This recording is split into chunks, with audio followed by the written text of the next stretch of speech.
Every time I think I'm done, you guys pull me right back in. What's up, guys? Today we have a few more recolors and costumes that I want to talk about that could or should be in Super Smash Bros. Ultimate. The game does a pretty good job costume-wise and color-wise, but there's always room for improvement, and being a Smash fan, I am never satisfied, so we've got more to talk about. First, we're going to jump in with the very first character in the game, Mario, and we're going to look at one of his alternate costumes, Builder Mario. Smash is really weird in that sometimes the actual alternate costumes get recolors and sometimes they don't, and Builder Mario is one of the examples where he has an alternate appearance, but it has 0 recolors. So I went ahead and designed a few recolors to go with this appearance in the event that maybe there's more than 8 costumes somewhere down the line. So first we have 3 colors, a blue one, a green one, and then a gray/black one. The blue and green ones kind of are just meant to complement the default, which is kind of considered the red one, although there is a mix of yellow in there. But in my mind, you kind of always want to have some of the basic colors and not make them too complex. So the blue one and the green one both are kind of just monochromatic in a way, so they've got the light color on the shirt and on the hat, and then the jeans are a bit darker, but they're still that same color, so you kind of will never lose track of what color you are and which one you would be if you were playing against, one of Mario's other colors. So if you're playing the blue builder and you had the blue and pink Mario on the other side, you're not really going to get confused because you don't have any hint of a pink color anywhere on your skin.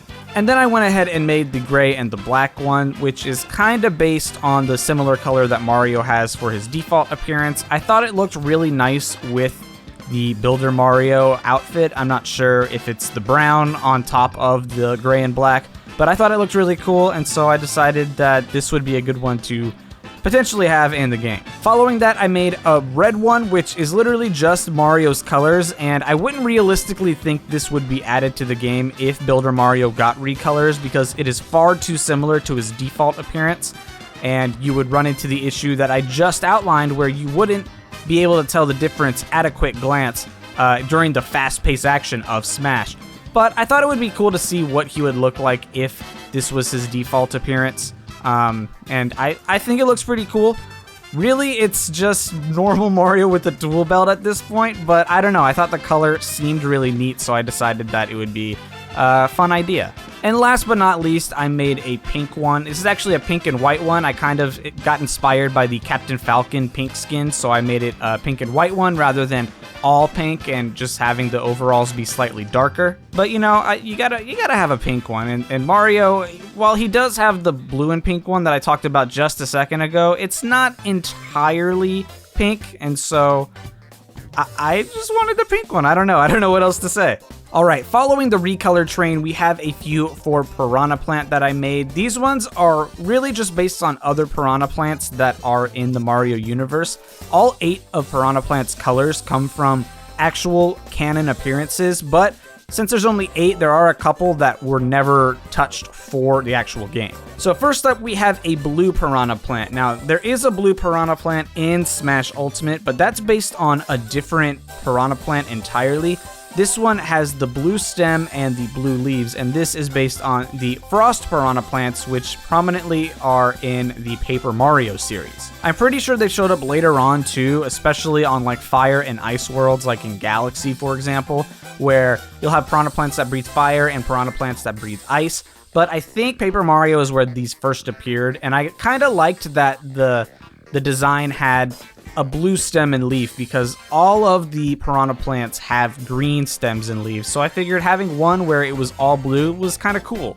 And speaking of Fire Piranha Plants, this color scheme is based on exactly that. I think this is specifically from Mario 3D Land.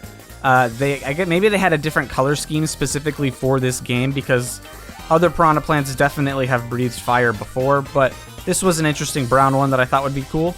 And lastly is a black Piranha Plant. Now this is an ink Piranha Plant. I don't know what game this is from originally, but I know that there have been ink Piranha Plants in the past which will spray ink at you. I mean, there's no other way to say it. Yeah, so here's a black one. I don't know. There's no black one in the game, so I thought it would be cool.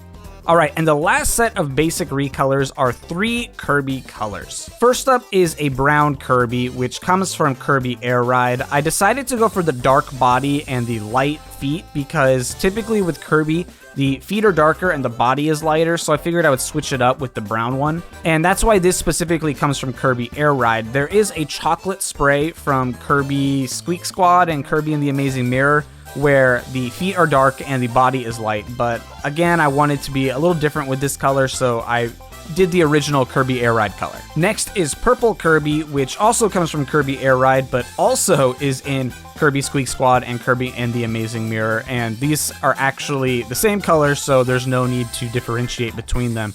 But I always thought it was weird that he didn't have a purple color, because Kirby really looks good in purple, in my opinion, so I guess maybe because it was too close to pink that they didn't want to have it in the game, but I really like this color. And lastly, I made an alternate white Kirby. This is based on the snow spray paint from Squeak Squad and the Amazing Mirror. Obviously, there's a white Kirby already in Smash, but I really liked that this one had the contrast between the white body and the red feet and red, cheek blush things. I wouldn't even call the white that's in the game white because it's definitely more monochrome gray.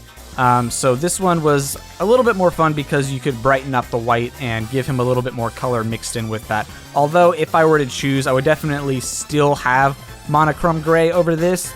This color would be cool just as an addition if they were able to add more colors. And so that's all of the colors that I made, but that doesn't mean we're done because we still have an alternate costume or two that I think would be neat to have in the game. Now, I've seen a lot of you mention this costume before on videos like this, and I definitely agree, and I'm trying to, spread the Project M alternates a little throughout each video, because doing them all at once is just like, okay, here's what Project M did, what do I want to see in Smash Ultimate that's literally just from Project M. But this is one that I think Project M got super right, and that is Outset Toon Link in his pajamas. So if you don't know, in The Legend of Zelda The Wind Waker, you start out the game in these pajamas before you get the classic green outfit. It's a part of the story. He gets those clothes on his birthday and it's like a tradition or something, but then the story starts and then he's just stuck in those clothes. And once you beat the game for the first time, you unlock the second quest, which allows you to play through the entire game in these pajamas. So I think it would be cool if that was represented in Smash. Now, if this was in the game, I suspect it would be one of the cases where it would actually just be a standalone costume and it wouldn't have any kind of recolors or anything.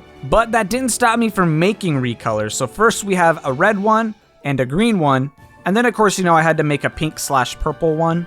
And then just for fun, I made a Dark Link version of this skin because I think that would be neat. Every Link now has a Dark Link skin, so I think having this in the game would just be a kind of neat little nod while still having the costume. But of course, like I said, I suspect that if this costume was in the game, it would only be the default. But one character that could potentially not just have one alternate costume in the game is Roy. But before I talk about Roy, I gotta talk about Ike for a second because Ike has a really cool standard that could be applied to Roy as well. Ike has had 2 appearances throughout the Smash series. He's had his Path of Radiance appearance in Brawl and his Radiant Dawn appearance in Smash 4. And then of course in Ultimate, those 2 were combined to be one character for Ike where they are both in the game and they alternate. And just like Ike, Roy has had 2 appearances in Smash as well. In Melee, he was much younger and thinner, and in Smash 4 and now Smash Ultimate, he is quite a bit older. So we could definitely have an alternate costume situation where he has his young appearance and his older appearance all in the same game.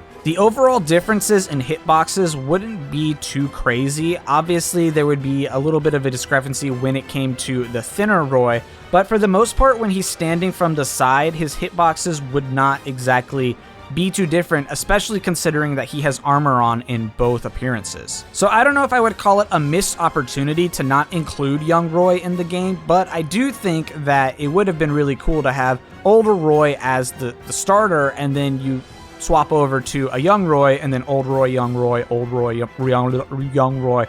I don't know, I just thought it would be a really interesting idea, especially because the designs for both are pretty different. His design in Ultimate mostly comes from Fire Emblem Awakening and more modern Fire Emblem appearances that he's had, whereas his appearance in Melee kind of just comes from his design and his concept art from the original Fire Emblem that he comes from, the Binding Blade, I want to say. So I don't know, it seems weird that Ike got both of his Smash appearances, but Roy didn't. I don't know, it just seems...